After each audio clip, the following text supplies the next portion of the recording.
Alright guys, welcome to the Creaky Acres greenhouse. It's kind of windy out here today, so I apologize in advance for any of that noise going on. This project has been in the works for years. We've been talking about it years and years. So it's finally good to see it rolling. There's talk of food shortages and other stuff this winter, so my parents have gotten motivated and we've started this. So this is kind of my father's, the old man, and Mom's project, so not really taking full credit for this one, but it is a cool one. Helping. So what we did first is we came in and we did like 17 by 30 footings here. We went 24 inches down into the sand, built some footings out of wood, poured the concrete, put in the tie down bolts, and let it sit for a week.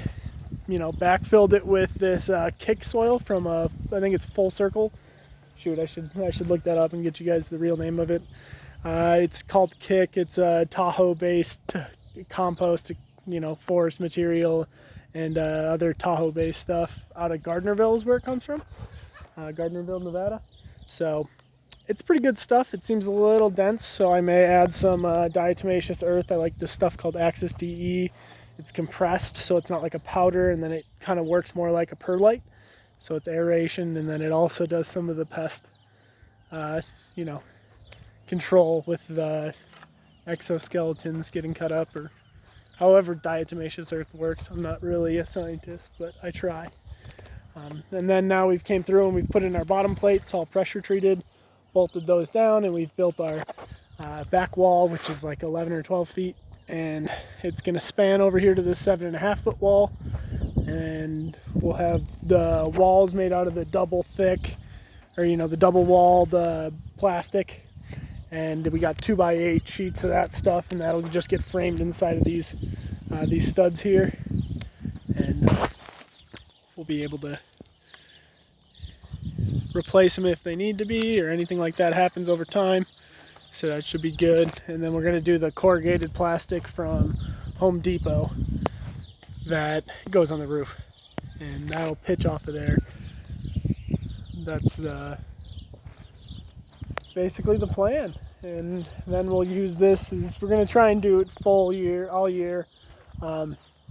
We do get down at high deserts here in northern Nevada. It's cold at night, gets down into the teens, 10s, even 0 sometimes.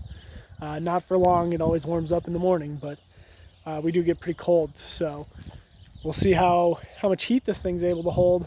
I've talked potentially about doing some underground piping to do some geothermal type heating.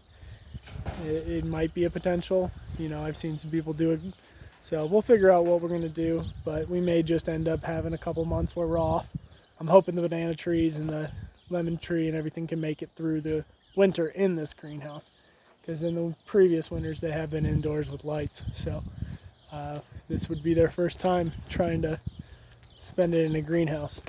But I'll keep you guys posted as we get this one going. Thanks for tuning in.